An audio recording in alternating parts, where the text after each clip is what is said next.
everybody, it's the Outgo Diesel Guy, and today we're going to be doing a special project setting up JMRI. Before we go any further, for those of you wondering, what JMRI stands for is Java Model Railroad Interface. Essentially, this translates into using JavaScript, which is a programming language, to program multiple commands that would take forever on a DCC system with just a few clicks of a mouse on a PC or a Macintosh. Speaking of them, let's talk about the two ways of driving a computer, at least the two major ones, I should say, the Mac OS and the PC OS. We need to understand these operating systems, or OSs for short, as I just mentioned, because they're the fundamentals of how JMRI works, and also for me to explain exactly why I think one is superior and why you should do that one, and why it basically does work out to be easier. I'm going to get a little political now, so please bear with me. Those of you familiar with the United States laws, especially, please bear with me because you're going to know what I'm talking about. It's going to be, yeah, been there, done that, I've heard that. Those of you outside the country, don't worry, I will get you through it. I find that, again, when someone is looking to shop for a PC and they ask me for advice, this is the easiest way of explaining it.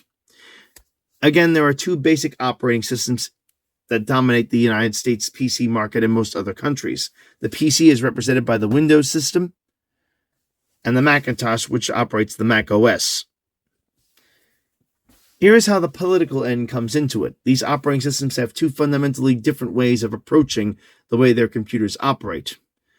In the United States, we have a document called the Constitution, which basically is a legal outline as to how laws can be made within the country. There are two groups and/or interpretations as to how the document can be interpreted. These groups are the loose constitutional constructionists, as represented by the PC, and the strict constitutional constructionists, as represented by the Macintosh. Here are the differences, starting with the PC. The loose constitutional constructionists, as represented by a PC running Windows, can basically believe that the government can make a law and basically do anything as long as the Constitution doesn't strictly forbid it. This winds up being a much more open operating system and allows for many more of the way and changes, which works perfectly with our JMRI system. That said, it has its own flaws. Because it's so open and so easy to modify, it's much easier to get nefarious code in it, etc. Then we have the strict constitutional constructionists, as represented by the Macintosh. This group believes that the government can do only what the Constitution strictly allows. Essentially, this is a lockdown operating system. The standards are basically going to be approved by what Apple wants, and thus it's pretty well locked down in that regard. Now, actually, this is a safer operating system in general, and for people doing video editing, web browsing, etc., this is probably a safer place to go. There is, however, one catch, and this is where it comes in. Something like JavaScript or a third-party device like this PVR3, which I'll explain later what that's all about, fall under the open source / standards that Apple doesn't directly control. Now, it's not to say that Apple always bans these, but 9 out of 10 times they get banned because there's a security bug is found in something similar that happens to just cut these devices out. Even when support is available, and there is currently a way of doing it with the Macintosh, it tends to get a little sketchy because very quickly these security holes are closed or open source holes are closed and/or accidentally closed. Because, again, Apple keeps things locked down to keep their operating system safe. This works, but that's the drawback. So today we're going to be focusing on, that's right, the PC. Those of you Macintosh owners, I know, are probably not going to be happy to hear this, but the fact of the matter is this is one of those cases where you really do need a PC. That said, you don't have to spend $1 million to get one anymore. This is an Acer Spin S3, as it's known. This particular unit has a 3500, I believe it is, AMD Ryzen 3500 underneath the hood. It only has 4 gigs of RAM, but on the underpowered side, I must say. That said, it does what we're going to do fine here. It's actually a Ryzen 3 on this rig, 3500. This will be more than adequate for what we're doing, and best of all, it doesn't cost very much. I picked this unit up about a year or two ago for about $150, and they hover around that price. Best of all, it is new enough that it will support Windows 11. It doesn't come with Windows 11, but you can upgrade for free. Now that we covered the actual computer hardware we need to talk about the hardware we're going to need to interface the computer with the railroad tracks. Obviously, we need a piece of track, which we have right over here. and we need a device to interface with it. Now, there are a few different ways of approaching this. There are several devices available that will allow you to basically control your DCC system through your computer. They work pretty well, but I find they can get a little pokey, especially if you have a massive model railroad layout and you're trying to run it through the computer. You can set things up and it is doable, but it may be a little bit more time consuming depending upon how you have your layout wired, what sort of hardware you're using on the layout to run your DCC system, etc. The way I find is easiest and most reliable is to use one of these devices, namely this PVR. This is the PVR3. I would actually recommend you get the PVR4, the PR3, pardon me. I recommend actually getting the PR4 because that's the newer variation. This I'm going to use because I happen to have it around. The advantage of using a device like the PR3 or 4 is that this is all self-contained. All you have to do is hook your wires up to the device itself. In this case, I've got 2 wires going to a Bachmann Easy Plug, if you will, type interface that'll let me use Easy Track. And essentially, that's all you need. You just plug this right into your computer and you plug the adapter into a wall and you're all set to go. It's all self-contained. Essentially, this acts as a DCC system in itself. It's also a little bit more flexible in that if you have Soundbug equipped locomotives from Digitrax's Soundbug line, you can use this to upload sounds to it, so you get multiple functions out of it. But mainly, it's self-contained, it plugs in, it works. It's just the easiest, in my opinion, to get this up and running. Prices on this do vary. They're going to go somewhere just under $100 to maybe as low as $85. If you see a deal on a PR3, my advice is go for the PR4, as that is the current one being supported. I'm using this again because I have it.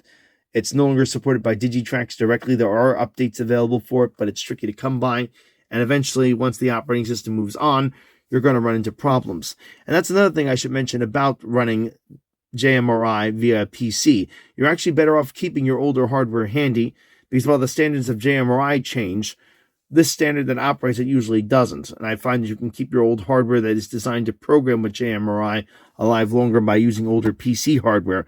Just be forewarned, and I'm making this very clear, and I have already put a disclaimer on the big start of this video, which I want you to heed. Never take a computer of any kind with an outdated operating system online, such as Windows XP and 7 on the PC side, or OS Tiger or OS Leopard on the Macintosh side.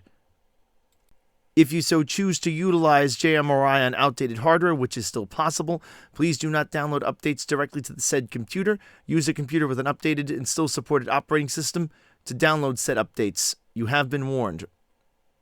Failure to do so may result in serious issues to your computer, and again, I'm not responsible. So our first step is to go ahead and get JMRI. You can easily Google it and it'll come right up.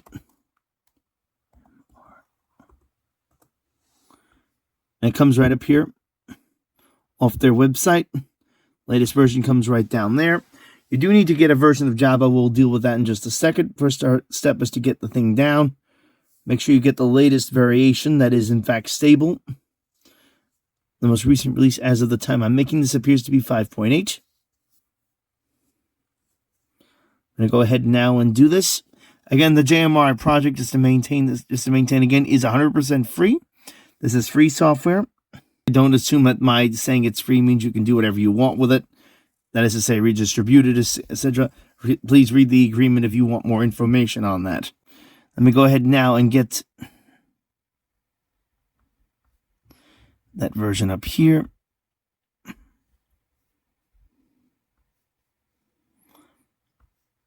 Scroll down to the bottom. They usually have this link buried at the bottom of this. Old warnings, new warnings. Here we go, download links. We're going to choose the Windows download. Again, there is a version for Linux as well as Mac OS. Currently, it looks like Mac OS. What are they supporting here? GitHub. Mac OS X is supported. Not very clear as to which version of that is. Again, there's been Tiger, Snow Leopard, etc. Not sure exactly which version of OS X is actually supported here. I went ahead and got the Windows version. Next, we're going to get ourselves a free open source version of Java. Now, just to make this very clear, you do not have to go to Oracle to get a version of Java, Oracle being the company that actually developed JavaScript. All you need to do is get a variation of Java that will actually work. Open source versions are fine, so if you prefer to do that, that works. And that's actually what I'm going to do here. So I'm going to go look for, as you see, the Oracle one is up here. Let's go for an open source. What I'm going to choose, if it comes up here, it should be right there. There we go. Optium. Again, you can choose any one you like. That's just my preference. I'm going to go ahead now and download that particular version. Alrighty, so now we have both pieces of software that we need to get JMRI up and running. So the first thing I'm going to do is install JMRI first. I find it doesn't really matter which one you start with. They say you should do Java first, but I find this works just fine. To do this, we're simply going to double click on it. Now in this case, I'm getting an error here because I have the more protected mode of Windows online because it doesn't like this particular file because it's not something that they've approved. You can get around it just by hit run anyway. Please be careful not to always do this. Make sure you understand the app you're installing if you ever run into this. Make sure that you know what you're opening. In this case, I know this is JMRI, so I know I want to run it. I know I have the official version because I've downloaded it off of GitHub via the JMRI website. So I'm going to go ahead and say run anyway. And that in a second will cause the installing application to pop up /installer. I have to also say yes to the security measure here.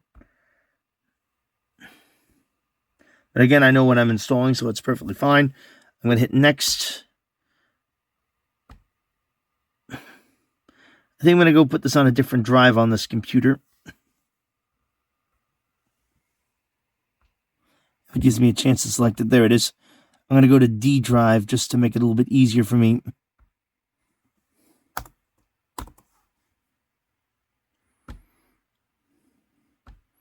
There we go. And now that'll install. Once this is done, we'll then move on to installing Java, which essentially is the same procedure. And just a small note, you will get this error message if you choose to install JMRI software before you actually physically install Java. Don't worry about it, just say yes to it. Once it's completed, we'll then go ahead and install Java. Okay, so I've got JMRI installed. Now it's time to put my open source of Java installed. Please note I chose the Windows 64-bit version because I'm running Windows 64-bit. It's also recommended to run JMRI from what I've seen on 64-bit Windows. That's not too hard to come by. Pretty much every system these days is.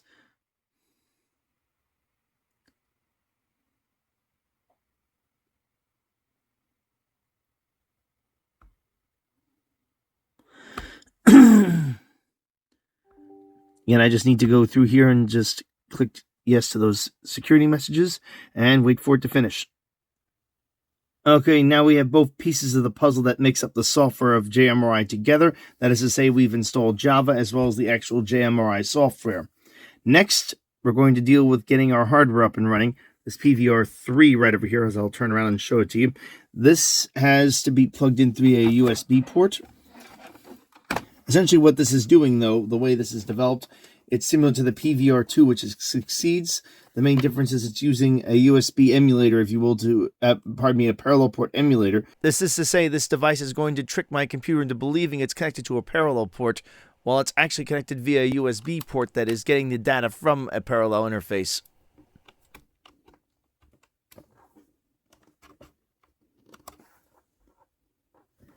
There it is. As you can see now, it's lit up. Next thing I'm going to do is connect the AC adapter, which comes with this unit, into my power source. On the floor over here, a power strip, I should say. You need to have both of these connected for this to work. You need to have that hooked up or it will not function. So that's an important note. See if we can make this reach here. I'm going to have to move this a little bit further as I kind of figured as much. I'll make it work. There we go. That's all connected. Hardware isn't too critical to be seen. I'm just going to put this down here so it can reach better. And just like that, we've completed the hardware installation for this.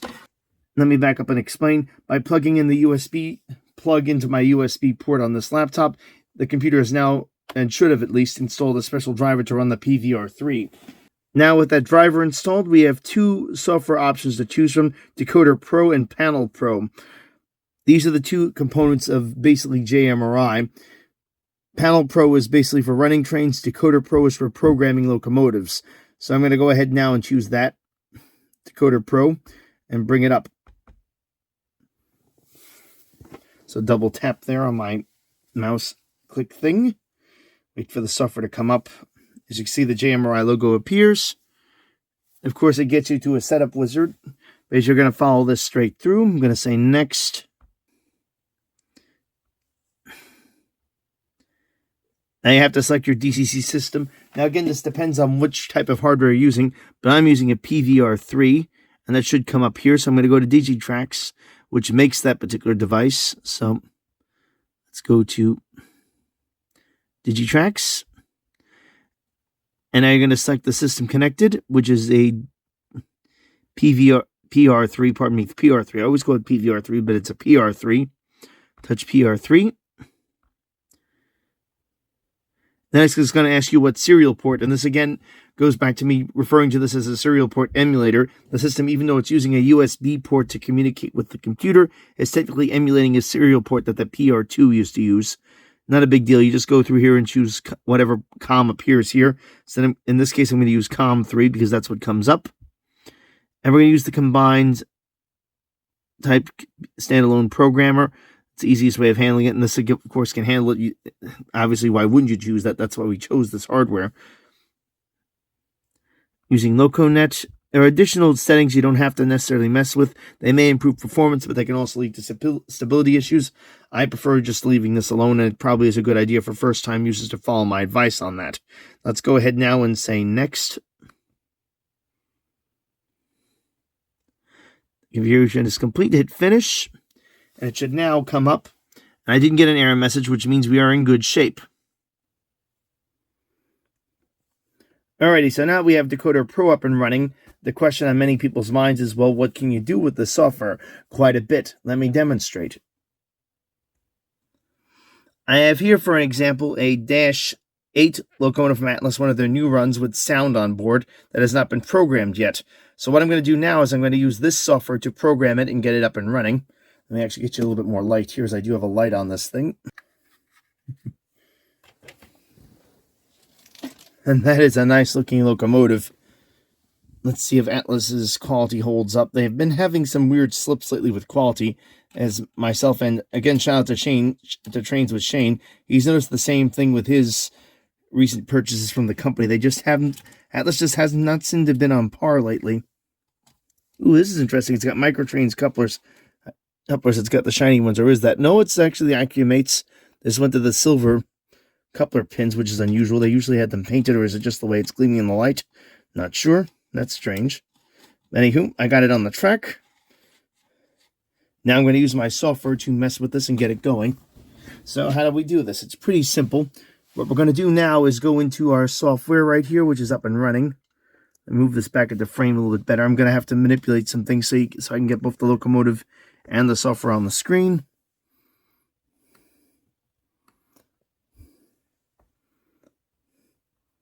I'm going to go right now to File and choose New Roster Window.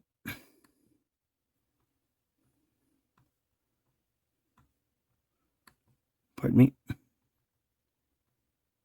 And then we're going to go ahead now and click New Locomotive. Now, at this point, you're given a list of different options that pop up on the side screen. Let me go move this into range here. It's kind of awkward how the software keeps pushing things to the far right of my screen. Okay, now as we see, there's a new window open to help us set up our roster of locomotives. In this case, it's giving us options for decoders. Now, the manual way of doing this is to simply go through, drill down, and find out which type of decoder is in your locomotive by basically digging through the various types. That's one way of doing it. Or you could do this way, which is what I'm going to choose. I see my mouse is hovering over. Read from decoder is the option I'm on. This will allow the JMRI to actually read the locomotive and decide what it is for us by simply having the computer talk to the software. So let's see how this works.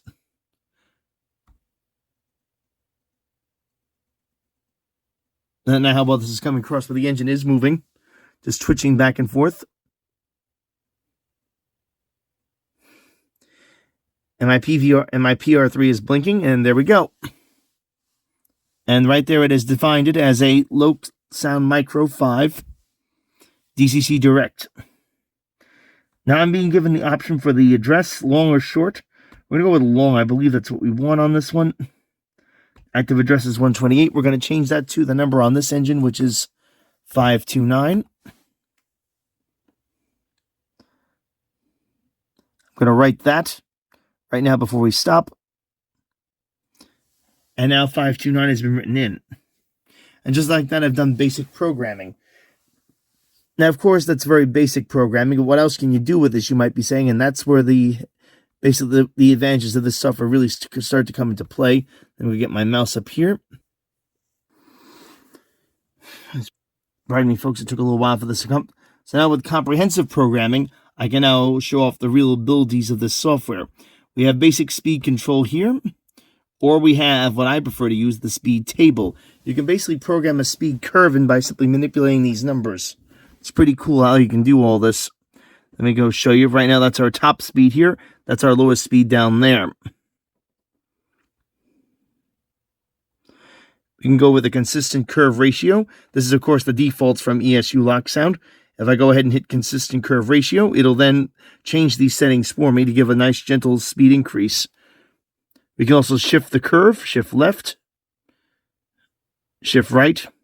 And the advantage being here is I can adjust all these speed CVs as all these levels indicate at once with one single click of the mouse, allowing for a smooth transition between the speed steps and allowing the locomotive to behave very realistically. So let's go with a consistent curve ratio.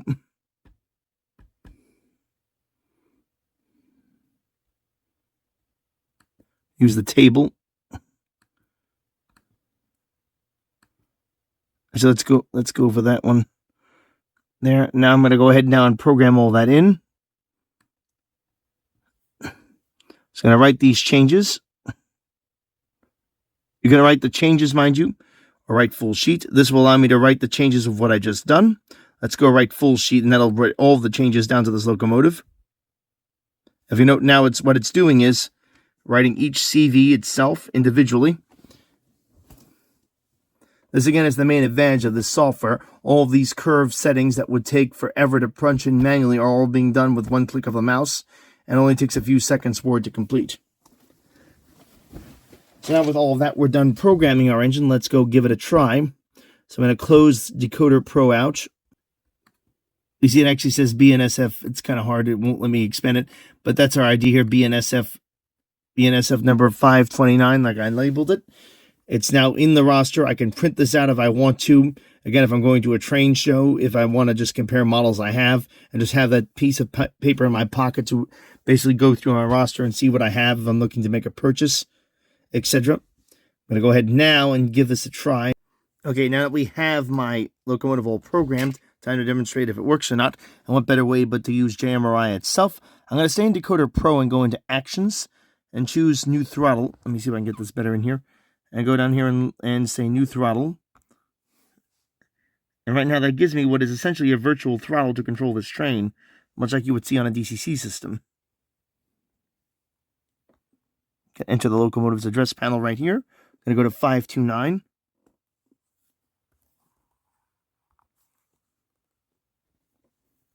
Set. And there we go. Now I should have control over it. Let's now go move it. Let's move the camera over to the locomotive, which is sitting on that track right there. I'll move the laptop out of the way. And as you can see here, I have my same controls like I would have on a DCC system. I'm going to start manipulating things. Let's go ahead now and try to start the engine up. This is a sound-equipped one. Let's go F8 for that.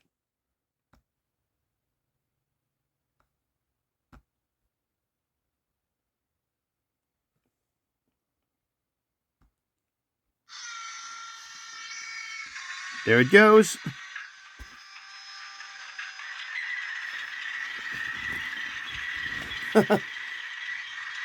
Essentially now I have a virtual DCC system being managed by my computer. So with this, I can do anything I would normally be able to do, including activate lights and effects. I can also operate all the functions.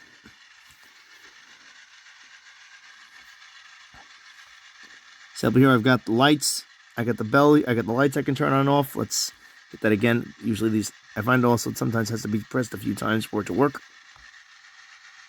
This is a touchscreen laptop, so that makes it a little bit easier. Got the bell. There it goes. Got a horn. For some reason I can't see the lights. They may be kind of dim on this model. But I'm just curious. Let me actually turn my extra booster light off over here.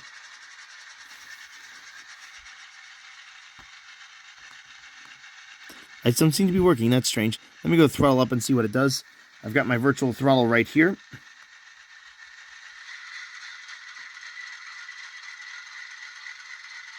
Oh, I see. It's in reverse. That's why.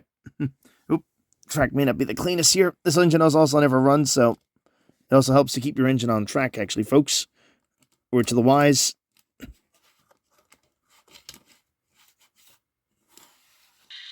go forward now. Put the light back on. There we go. There's the lights.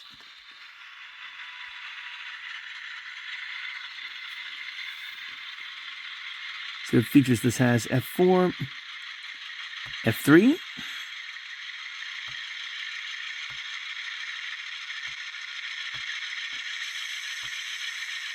But as you see, all the features do work on it.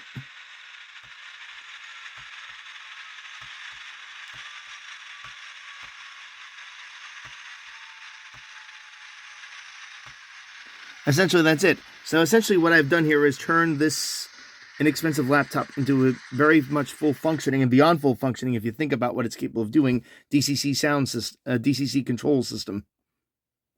So again, I strongly recommend anyone check this out. It's great, especially for doing speed matching. As I showed you with the speed curve, it is so easy. In fact, I'll go back in there now. Just shut this off here and go back in. I'll just go back into my entry right here, which comes right up on that. Just double click here on the blue line. That'll get my entry for that locomotive back up on the screen. Making it very easy to do speed matching for locomotives. Again, you can just manipulate the actual speed graph. Again, with the use of the speed table, you can easily manipulate the top speed by simply messing with this high section here, for example. You can basically pull the top speed down, if, for example, and then have everything shipped in that direction.